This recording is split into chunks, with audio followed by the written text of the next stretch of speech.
VIP card. Udaipur, तुम मुझसे कई घंटों से बात करना अवॉइड कर रही हो। अगर तुम्हें ऐसा ही करती रही तो मैं समझ लूंगा कि तुमने जो कुछ भी कल किया था तुम्हें वो सब याद है। शशांक ने ऐसा कहते हुए सिमरन की तरफ देखा, जिसकी आंखें अभी भी न्यूज़पेपर पर चिपकी हुई थी। इसके बाद वो हंसने लगा, जैसे ही उसे याद आ गया कि सिमरन इस तरह एक्टिंग कर रही है जैसे उनके बीच कल कुछ हुआ ही नहीं था। और अगले दिन वो लोग होटल के रूम में उठे थे तो सिमरन उसे पूरी तरह इग्नोर कर रही थी। हालांकि जैसे ही वो लोग एयरपोर्ट पर कार में घुसे थे तभी उसने थोड़ा सा अजीब तरीके से एक्ट करना शुरू कर दिया था। अब वो लोग सिमरन की कंपनी में जाने वाले थे और सिमरन ने अभी भी शशांक से कुछ नहीं कहा था। वो अभी भी न्यूज़पेपर पढ़कर उसे कुछ भी बताना नहीं चाहती थी और फिर भी वो शर्मा रही थी और उसके चेहरे पर एक अलग ही लाली दिखाई दे रही थी। ऐसा लग रहा था मानो उसे गिल्टी फील हो रही थी, जबकि शशांक अंदर ही अंदर हंस रहा था। मैं पढ़ने में बिजी हूँ, सिमरन ने कहा। हाँ, तुम्हें अच्छी तरीके से याद है, तुमने बहुत गलत हरकत की थी। तुम बहुत केयरलेस हो। मैं तुम्हें ऐसा कभी भी दोबारा करने नहीं दूंगा, शशांक ने हंसते हुए कहा। सच में? सिमरन ने अपना सिर उठाकर उसकी तरफ देखा। जैसे ही उसे एहसास हुआ कि उसने गलत क्वेश्चन पूछ लिया है, उसका चेहरा वापस से लाल हो गया था और वो अपनी आईब्रो को फ्राउन करके देख रही थी। उसके चेहरे पर एक हंसी वाला भाव भी था और फिर वो अपनी बात कंटिन्यू करते हुए कहने लगी, हाँ, मैं मानती हूँ, हमें ऐसा दोबारा नहीं करना चाहिए। उसकी ये बात सुनकर शशांक एक और ठहाका मारकर हंसने लगा। जैसे ही ये न्यूज़ बाहर आ गई कि ग्रुप ऑफ इंडस्ट्रीज ने बिडिंग जीत ली है, मिस्टर विजय ने और बाकी सारे एग्जिट सिमरन और मिस्टर हंसमुख को बधाई से भरे हुए मैसेज भेजने शुरू कर दिए। आखिरकार ये एक बहुत बड़ा कदम था। गिल ग्रुप ऑफ इंडस्ट्री के फ्यूचर के लिए एक बहुत बड़ा मूव था। इसकी वजह से अब वो अपने पैर स्पेन में भी पसारने वाली थी। मैंने डिसाइड किया है कि हम लोगों को हार्मनी ऑल को डेवलप करना शुरू कर देना चाहिए और सिंगापुर में भी उसकी एक ब्रांच खोल लेनी चाहिए, सिमरन ने कहा। मोमेंटम का एडवांटेज लेते हैं और स्पेन में अपना पैर जमाने की कोशिश करते हैं। हमें इसे कंटिन्यू रखना चाहिए। तो क्या इसका मतलब है कि हम स्पेन में भी अपना बिजनेस एक्सपेंड करने वाले हैं? एक एग्जीक्यूटिव ने अपनी बात को कंटिन्यू करते हुए कहा। अगर ऐसी बात है तो हमें मार्केट को जल्द से जल्द स्टडी करना चाहिए। अगले साल के लिए यही हमारा मेन फोकस रहने वाला है। तुम सही कह रहे हो। मैं वाकई में अगले साल ये करने की प्लानिंग कर रही हूँ। तुम्हें चिंता करने की कोई जरूरत नहीं है। सब कुछ इस साल के अंत तक डिस्कस हो जाएगा और सारे शेयर होल्डर्स के साथ मीटिंग भी हो जाएगी। नई टारगेट और प्रपोजल की लिस्ट सभी लोगों को दे दी जाएगी। लेकिन अभी के लिए मैं चाहती हूँ हमारा पूरा फोकस प्रॉब्लम्स पर हो जो हमारे बाकी बिजनेस में आ रही है, वो बिजनेस जो अब्रॉड में है। सिमरन ने एक और घंटे के लिए मीटिंग कंटिन्यू की और इसके बाद कॉन्फ्रेंस रूम छोड़कर वो रिपोर्ट पढ़ने के लिए चली गई जो शेफाली ने उसके हाथ में थमाई थी। वो उठा हुआ है? सिमरन ने अपनी आईब्रो उठाकर पूछा। शेफाली ने उसे इन्फॉर्म किया कि ऋत्विक कोमा से उठ गया है। हाँ, आज सुबह ही उसे होश आया है, शेफाली ने जवाब दिया। बहुत अच्छी बात है। आज के लिए मेरा पूरा स्केड्यूल कैंसिल कर दो। मैं जाकर ऋत्विक से बात करूंगी। सब कुछ प्रिपेयर कर लो जो हमारे पास है। आज एक अच्छा दिन है जब हम कपूर फैमिली में फिर से तबाही मचा सकते हैं, सिमरन ने कहा। शेफाली ने अपने मुंह से एक शब्द तक नहीं निकाला और सिमरन की हाँ में हाँ मिलाने लगी। उसे अच्छी तरह पता था कि किस तरह सिमरन को किसी के पहले स्ट्राइक करने का इंतजार करना कितना खराब लगता था। बल्कि उसे इस चीज से सबसे ज्यादा नफरत थी कि उसके दुश्मन उससे पहले उसके खिलाफ चाल चल सके, कोई सोच सके इससे पहले सिमरन अपना काम कर देना चाहती थी। इन फोटोज को हेमंत को भेज देना, सिमरन ने कहा। मैं चाहती हूँ कि रिद्धिमा भी देखे कि उसका हस्बैंड कितना साफ सुथरा है। मैं देखना चाहती हूँ कि रिद्धिमा तब क्या करेगी जब वो अपने हस्बैंड को किसी और की बाहों में देखेगी। मैडम, मैंने एक और मामले में कुछ न्यूज सुनी है। उस लॉन्ड्री शॉप का वीआईपी कार्ड ऊपर से बहुत ही नॉर्मल दिखाई देता है। मुझे यूरोप में कुछ लोगों को कॉल करके इसके बारे में पूछना पड़ेगा और इसमें लगी हुई माइक्रोचिप के बारे में चेक करवाना पड़ेगा। पहले मुझे किस बात की श्योरिटी नहीं थी कि ये काम पॉसिबल है, लेकिन धीरे धीरे हमें इसके रिजल्ट मिलने लगे। मैंने अभी अभी आज सुबह ही करिश्मा से इसके बारे में सुना है, शेफाली ने समझाते हुए कहा। ओह, सिमरन ने ऐसा कहते हुए अपनी आईब्रो उठा ली। जिस वीआईपी कार्ड के बारे में वो लोग बात कर रहे थे वो वही कार्ड था जो शशांक को उस लॉन्ड्री शॉप में मिला था, जहां पर सिमरन को बहुत ही नेगेटिव वाइब आ रही थी। ये तब हुआ था जब वो लोग वीआईपी फिटिंग रूम में चले गए थे और वहां पर बहुत अजीब सी लाइटिंग की हुई थी। वहां पर एक बहुत बड़ा सा सोफा रखा गया था जो कि एक इंसान के बैठने के लिए कुछ ज्यादा ही बड़ा था। उसे तुरंत याद आ गया था कि उसे उस रूम में एंटर होते ही डिफेंसिव फीलिंग होने लगी थी। इस वजह से वो अपनी फिटिंग चेक किए बिना ही वहां से चली गई थी और उसने शशांक से पूछा था कि क्या उसे वो वीआईपी कार्ड मिल सकता है, जबकि सिमरन इस मामले के बारे में पूरी तरह भूल चुकी थी। शशांक की लांबा परिवार वाली स्टोरी और स्पेन में रहने वाली वर्मा फैमिली की स्टोरी की वजह से उसे एक बात का अंदाजा लगा था कि उसे उस कार्ड को एग्जामिन करवाना जरूरी है। वो ये जानना चाहती थी कि क्या कोई उस वीआईपी कार्ड का इस्तेमाल करके शशांक के खिलाफ चाल चलने की कोशिश कर रहा है।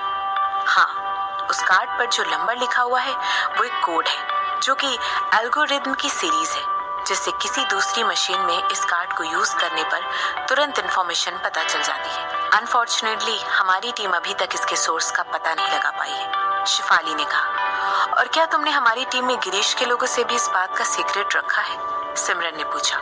शिफाली ने हाँ में जवाब दिया। पॉजिटिव, मैंने उन लोगों को इस बारे में कुछ भी नहीं बताया। मैंने आपके ऑर्डर को फॉलो करते हुए करिश्मा से उन लोगों से थोड़ा सा डिस्टेंस मेंटेन करने के लिए भी कह दिया है।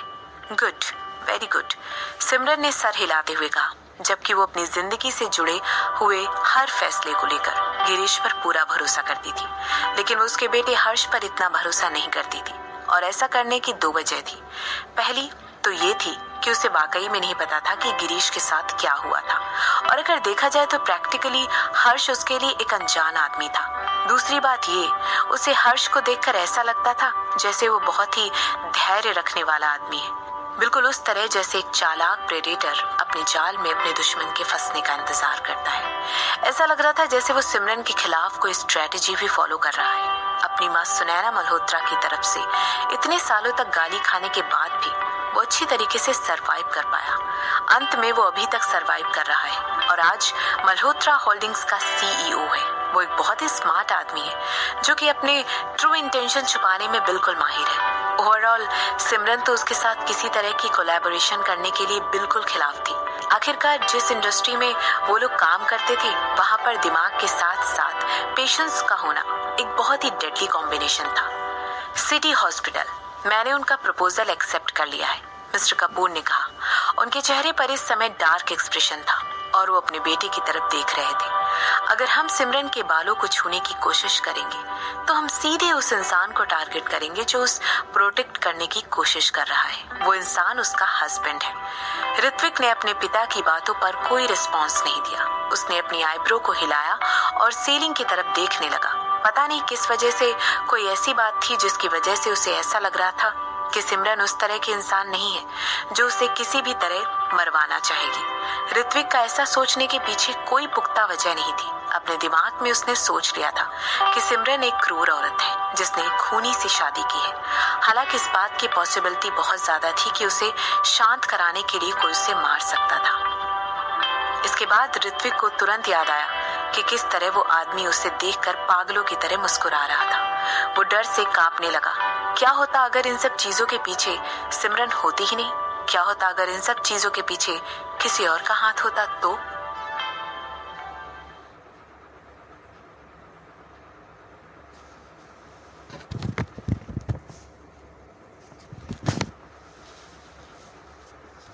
नहीं, मुझे नहीं लगता हमें ऐसा करना चाहिए। ऋत्विक की आवाज ने उसके पिता को एक बार फिर से अलार्म कर दिया। क्यों? उसने मुझसे कहा है कि उसे एक विटनेस मिल गया है। हम मिस्टर कपूर अपनी बात कह रहे थे कि तभी ऋत्विक ने उन्हें बीच में टोकते हुए कहा, नहीं, सिमरन इन फोटोज को मीडिया में रिवील कर देगी। हमें इंतजार करना चाहिए। मेरे पास ऐसे बहुत सारे तरीके हैं जिनसे हम उससे वो सारी फोटोग्राफ वापस ले सकते हैं। ऐसा कहते हुए ऋत्विक की आंखों में कॉन्फिडेंस साफ दिखाई दे रहा था। इसी दौरान रिद्धिमा अपने नए काम के साथ बहुत ज्यादा बिजी हो गई थी। रायचंद परिवार में अब वो इकलौती औरत बची थी। रिद्धिमा हेमंत की मां के जेल जाने के बाद से पूरे घर को संभाल कर रखे हुई थी और उसकी अच्छी देखभाल भी कर रही थी। इन सब चीजों के अलावा उसने ये भी डिसाइड कर लिया था कि अब वो अपने ओरिजिनल प्लान को फॉलो करेगी और अपने खुद के फैशन लाइन को स्टार्ट करेगी। मैं चाहती हूँ कि तुम इस पर्पल ड्रेस का फैब्रिक चेंज कर दो ताकि वो और ज्यादा सॉफ्ट और कंफर्टेबल हो जाए। आखिरकार ये ड्रेस प्रेग्नेंट औरत के लिए बनाई गई है। कंफर्ट हमारी प्रायोरिटी है और जब वो लोग मेरा लेबल पहनेंगे तो मैं चाहती हूँ कि वो लोग अपने आप को ब्यूटीफुल और एम्पायर्ड फील करें। ऐसा कहते हुए उसने अपने सामने खड़े हुए आदमी और औरतों से भरे हुए ग्रुप को इंस्ट्रक्शंस दी। इसके अलावा अपनी ड्राइंग की तरह ही मैं चाहती हूँ कि उसमें ब्राइट कलर हो। ये हमारी ब्रांड का यूनिक सेलिंग पॉइंट होगा। हम लोग ऐसे कोई भी कपड़े नहीं बनाएंगे जो व्हाइट, ब्लैक, न्यूड या फिर किसी तरह की कोई बोरिंग कलर हो। मैं चाहती हूँ कि मैं अपने कस्टमर्स को रैम्बो के कलर्स में देखूं। जैसे ही वो हमारे स्टोर में एंटर होते हैं, उनके चेहरे खुशी से भर जाने चाहिए। उनके चेहरे पर एक चमक आ जानी चाहिए और वो हमारे स्टोर में घुसते ही स्माइल करने चाहिए। ऐसा कहते हुए रिद्धिमा अपनों पर मुस्कुराने लगी। उसके रिस्पॉन्स में उस ग्रुप ने हाँ में सिर हिलाया और उनके चेहरे पूरी तरह सीरियस थे। वो अपनी नई बॉस को डिसअपॉइंटमेंट नहीं करना चाहते थे। ठीक है, अब तुम सब लोग जा सकते हो, रिद्धिमा ने मुस्कुराते हुए अपनी डेस्क पर वापस चलकर जाते हुए कहा। इसके बाद उसने अपने हाथ में पकड़े हुए एक टैबलेट से अपने बेटे की नैनी को कॉल किया। जैसे ही उसने अपने बेटे को वीडियो कॉल में देखा, उसके चेहरे पर एक बड़ी सी मुस्कुराहट आ गई। मैडम, मैं माफ़ी चाहूँगी, मैं आपको इस समय डिस्टर्ब कर रही हूँ। मुझे फ्रंट डेस्क पर कोई ये डिलीवर करके गया है। रिद्धिमा की घर की सेक्रेटरी ने उस रेक्टेंगुलर बॉक्स रख दिया जो कि बिल्कुल किसी जूते के डिब्बे की तरह दिखाई दे रहा था। ये किसकी तरफ से आया है? रिद्धिमा ने पूछा। सेक्रेटरी ने कुछ देर के लिए बॉक्स की तरफ बड़ी ध्यान से देखा और इसके बाद नाम में सिर हिला दिया। मुझे इस पर कोई नाम नहीं दिखाई दे रहा है। क्या आप चाहती हैं कि आपके खोलने से पहले मैं इसे एक बार खोलकर देख लूं, जिससे कि हो सकता है आपके किसी फैन ने कुछ ऊट पटांग भेजा हो तो? उस सेक्रेटरी को पता था कि रिद्धिमा एक जमाने में एक्ट्रेस हुआ करती थी और वो हेमंत रायचंद की वाइफ भी है, जो कि फिल्म इंडस्ट्री में एक बहुत बड़ा नाम है। नहीं नहीं, ठीक है। रिद्धिमा ने उस बॉक्स को रख लिया और अपनी सेक्रेटरी से वहां से जाने के लिए कहा। इसके बाद उसने एक बार फिर उस बॉक्स को एग्जामिन किया और अपनी आईब्रो ऊपर नीचे करने लगी, जबकि रिद्धिमा अपने बेटे को जन्म देने के बाद सारे लाइमलाइट से बहुत दूर हो गई थी। लेकिन अभी भी कुछ लोग थे जो उसे गिफ्ट भेजा करते थे और अक्सर उसे फैंस के लेटर्स भी मिला करते थे। उसने उस बॉक्स को हिलाकर देखा और फिर उससे रियलाइज हुआ कि वो थोड़ा सा भारी था। शायद उसमें कुछ और तरीके का गिफ्ट है। रिद्धिमा मन ही मन सोचने लगी। इसके बाद उसने अपने ड्रॉर में से कैंची निकाली और उसका इस्तेमाल करते हुए पैकेजिंग को खोलने लग गई।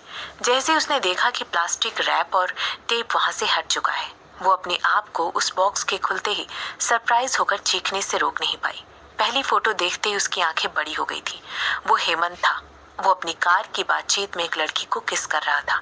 रिद्धिमा के चेहरे का सारा रंग उड़ चुका था। इसके चेहरे पर और उसकी आंखों में गुस्से और दुख का मिक्स इमोशन साफ साफ दिखाई दे रहा था।